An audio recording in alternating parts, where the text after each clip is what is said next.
Olá, eu sou Marcelo Saerp, um dos gestores da estratégia BTG Clave Alfa Macro.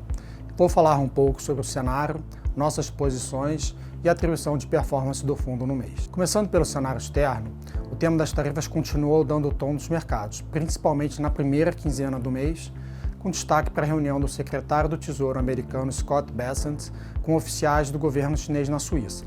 O resultado desse encontro foi a redução significativa das tarifas entre os dois países e uma pausa na escalada das tensões por 90 dias. Em paralelo às negociações de tarifas, a Câmara nos Estados Unidos aprovou uma proposta orçamentária chamada pelo presidente Trump de Beautiful Bill, que aumenta o déficit fiscal nos próximos anos e piora ainda mais a trajetória da dívida PIB.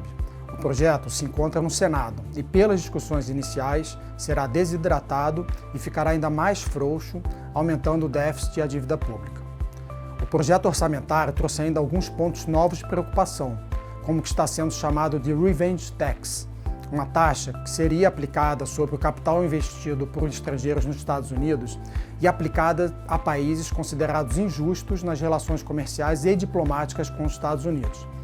Esses dois assuntos, tarifa e fiscal, permanecerão centrais na agenda nesse final de semestre e provavelmente iremos ainda conviver com uma volatilidade elevada nos mercados.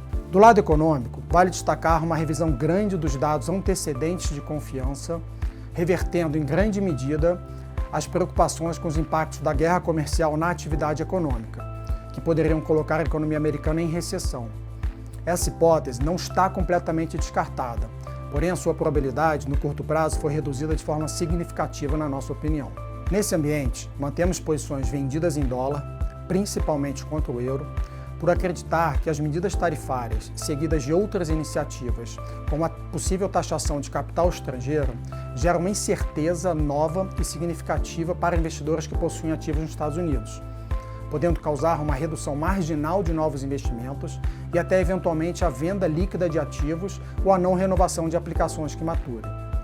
No mercado de ações, mantemos uma carteira alocada em temas específicos, como de geração de energia para o desenvolvimento das iniciativas de AI, e mantemos também posições compradas em ações chinesas. Já no Brasil, os temas principais no mês foram a continuidade do fluxo de investidores estrangeiros para os nossos mercados, a comunicação do Banco Central reforçando a probabilidade de terem chegado no fim do aperto monetário e que devem ficar nos níveis atuais por um longo período de tempo.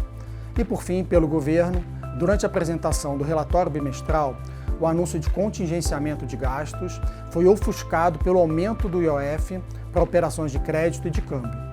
Essas medidas do IOF pegaram o mercado de surpresa e trouxeram grande incerteza tanto pelo conteúdo quanto pela forma.